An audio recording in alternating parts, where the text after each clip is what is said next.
Olá, eu sou a Fernanda Calvo, especialista em nutrição funcional, mestre e pesquisadora em longevidade saudável. E essa é a aula Autofagia e Longevidade Saudável. Muitos resumem a autofagia e envelhecimento da seguinte forma: a diminuição da autofagia é prejudicial e o aumento é benéfico. Mas isso é uma visão muito simples. A autofagia deve ser equilibrada, pois a diminuição da autofagia resulta no acúmulo de componentes tóxicos, enquanto a autofagia excessiva pode levar à atrofia de órgãos, prejudicar a função do sistema imune e outros efeitos prejudiciais. O processo de autofagia é complexo e não vou entrar em todos os detalhes, mas nessa aula, meu objetivo é te ajudar a entender melhor o que é autofagia, descomplicar algumas vias e resumir alguns contextos da autofagia com a longevidade saudável. Os tópicos que vou abordar serão tipos principais da autofagia, etapas e algumas vias envolvidas, autofagia e longevidade saudável. Como você consegue ver aqui nessa imagem, isso é uma célula. E dentro dela temos o núcleo e as organelas no citoplasma. Agora imaginem as organelas como se fossem uns mini órgãos dentro da célula que desempenham diversas funções. E como o nome já diz, a autofagia é um processo que significa autocomer. E sua função é degradar ou eliminar certos componentes nocivos e deixar a célula limpa e organizada. Esses componentes também podem ser reciclados e reutilizados, mas essa via precisa ser ativada e existem contextos para que isso ocorra.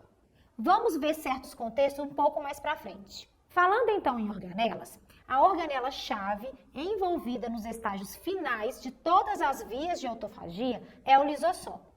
Então pensem no lisossomo como um centro de reciclagem e eliminação de lixos. Antes de entrar em detalhes do processo de autofagia, o lisossomo tem como principal função quebrar, eliminar ou reciclar diferentes tipos de materiais que a célula não precisa mais ou que estão danificados.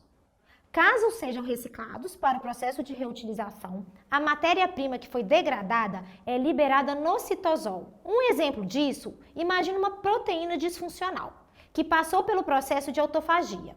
Os aminoácidos resultantes dessa degradação são liberados no citosol para serem reutilizados para a síntese de proteínas ou até mesmo para a produção de energia.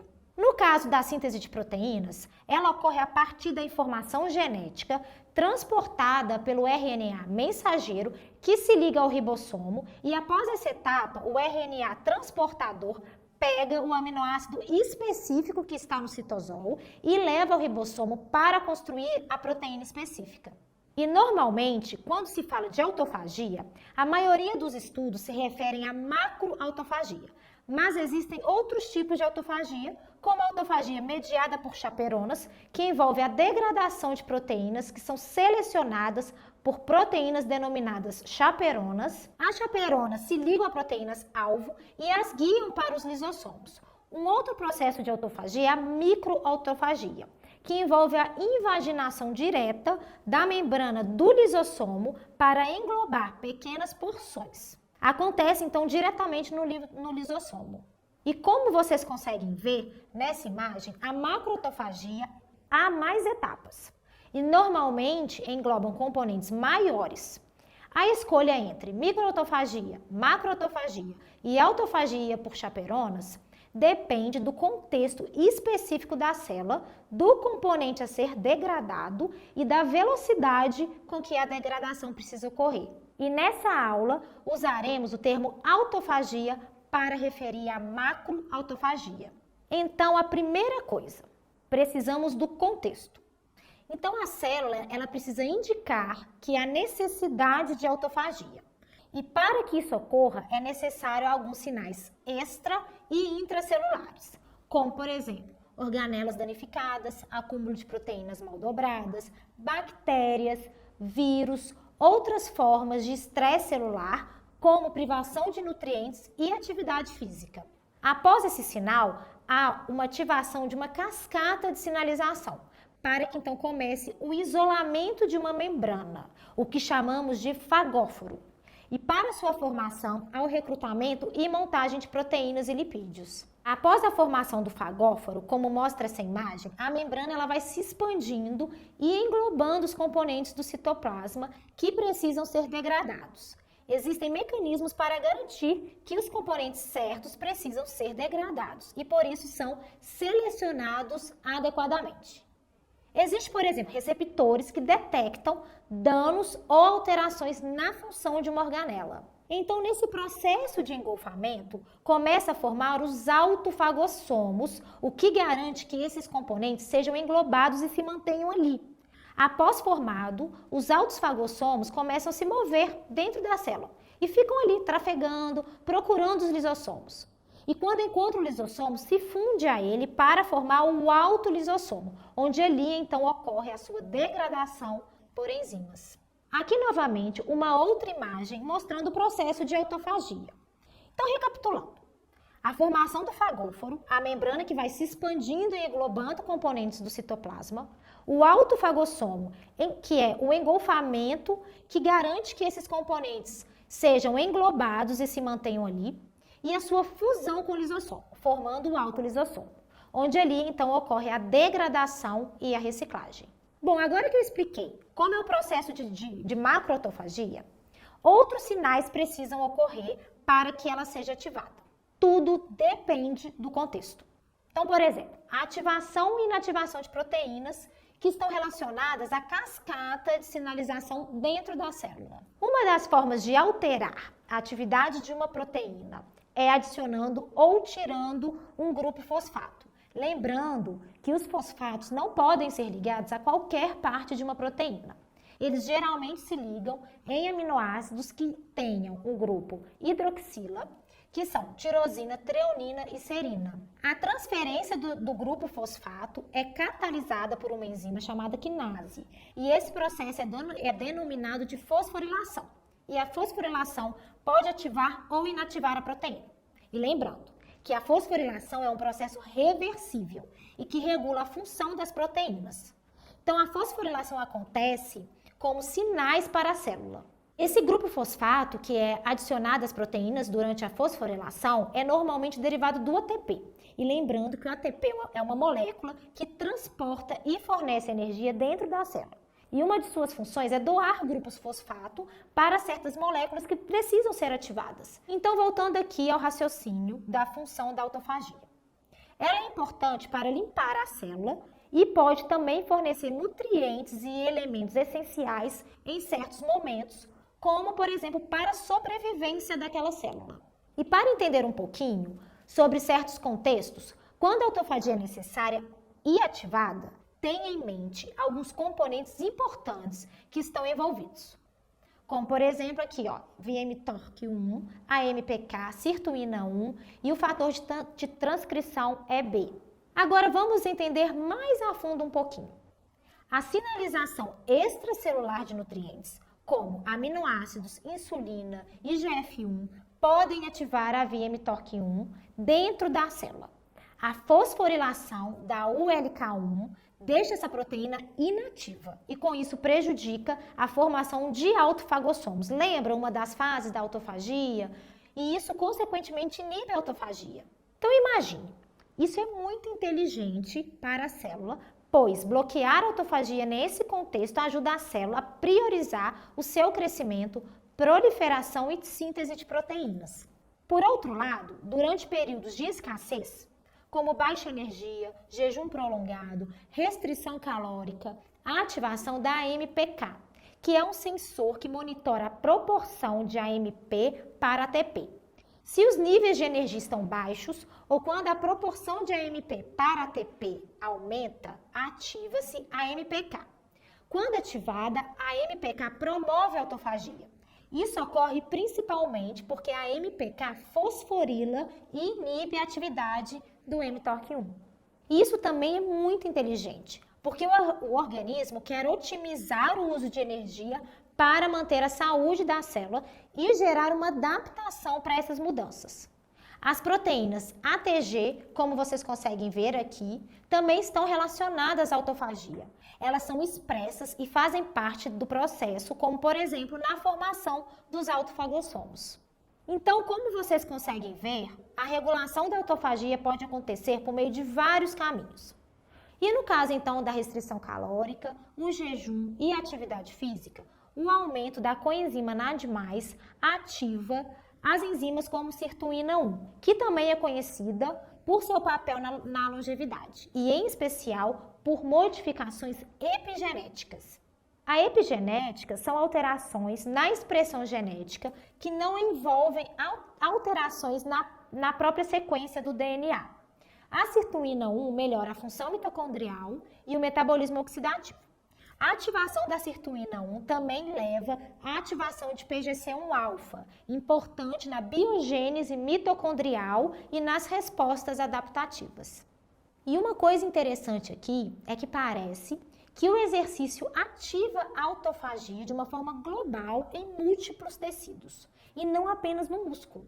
Mas o contexto dependerá da duração e da intensidade. A dose de exercício ainda não foi determinada. Então, em resumo, diversos estudos mostram que o aumento da autofagia está relacionada com a longevidade saudável. Restrição calórica e até mesmo o jejum inibe a via mTORC1. E isso pode aumentar a longevidade em modelos animais e humanos. Alguns estudos questionam por que a autofagia diminuiria com a idade na maioria dos tecidos e qual poderia ser um mecanismo para esse declínio. E um dos mecanismos mais envolvidos é o mTOR. A atividade do mTOR regula de uma forma negativa a autofagia e essa atividade pode aumentar ao longo do tempo. Por isso, alguns estudos também questionam se os níveis reduzidos de autofagia em células mais velhas podem não estar ligados ao envelhecimento em si, mas talvez seja um reflexo do excesso de atividade TORC1.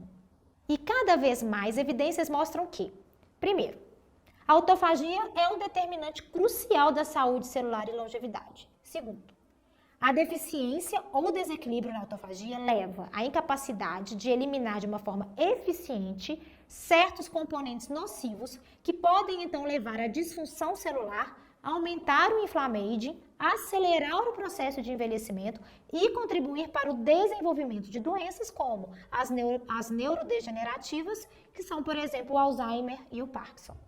Então, no contexto da longevidade saudável, estimular a autofagia de uma forma natural, por meio de um estilo de vida, pode ajudar no envelhecimento mais saudável. Aqui nessa imagem, temos indutores da autofagia, como o resveratrol, aquele fitoquímico que tem na uva vermelha e no vinho tinto. Também temos a atividade física, que pode estimular a indução da autofagia. E também temos o jejum e a restrição calórica, que devem ser feitos com cautela para não promover deficiência de nutrientes e nem prejudicar outras funções do organismo. Então, melhorar a eficiência da célula em promover a autofagia ajuda na memória e também pode ser neuroprotetor. Na prática clínica, no dia a dia das pessoas, dos nossos pacientes, é bem complicado fazer restrição calórica diariamente, de segunda a segunda. E os miméticos da restrição calórica são substâncias ou compostos que imitam os efeitos benéficos da restrição calórica. Um exemplo disso são os polifenóis. Os mais estudados são resveratrol, quercetina, epigalocatequina e o ácido alfa-lipoico. E eles vão atuar na mesma via de sinalização que a restrição calórica. E, consequentemente, vão potencializar, então, a autofagia. Além disso, possuem diversas atividades, como atividade antioxidante e anti-inflamatória. Então, os polifenóis demonstraram capacidade de modular a cascata inflamatória, o que é bastante benéfico quando falamos de envelhecimento saudável, devido ao inflamage, que seria essa inflamação estéril, crônica, de baixo grau, que acompanha o envelhecimento, além de também contribuir para a barreira intestinal e resiliência. E ter mais resiliência está relacionado com saúde. Então, os polifenóis são bastante estudados como alvos na intervenção de nutrientes, pois eles conseguem também controlar a expressão do DNA, o que chamamos, como eu falei anteriormente, de epigenética. Os polifenóis estão presentes nos alimentos naturais, como folhas, frutas e as cascas vegetais, além de ervas. Então, a autofagia é um processo que ajuda a proteger as células contra o estresse e cada vez mais estudos são utilizados para mostrar que existe uma relação entre Autofagia e longevidade. Como vocês viram até aqui, com o tempo pode haver o acúmulo de componentes desnecessários e quando falamos de longevidade saudável, esse acúmulo pode contribuir para o declínio funcional e cognitivo. Um exemplo de autofagia é a mitofagia, um tipo de macroautofagia, que transporta as mitocôndrias disfuncionais para os lisossomos para a degradação. As mitocôndrias danificadas reduzem sua capacidade de produzir ATP e também liberam mais espécies reativas de oxigênio. Se essas espécies reativas de oxigênio não forem eliminadas e se acumularem nas células, podem induzir a senescência daquela célula ou até mesmo promover a apoptose. Então, a mitofagia ajuda a manter essa homeostase, removendo mitocôndrias disfuncionais ou excessivas. Então, melhorar a eficiência da mitofagia é muito importante, é bastante benéfico para retardar a progressão da senescência celular, que inclusive é uma das causas do envelhecimento, e também de doenças relacionadas à idade. Para finalizar essa aula, podemos ter sinais extracelulares que inibem a autofagia e outros sinais intracelulares que promovem a autofagia. Isso ocorrendo tudo ao mesmo tempo.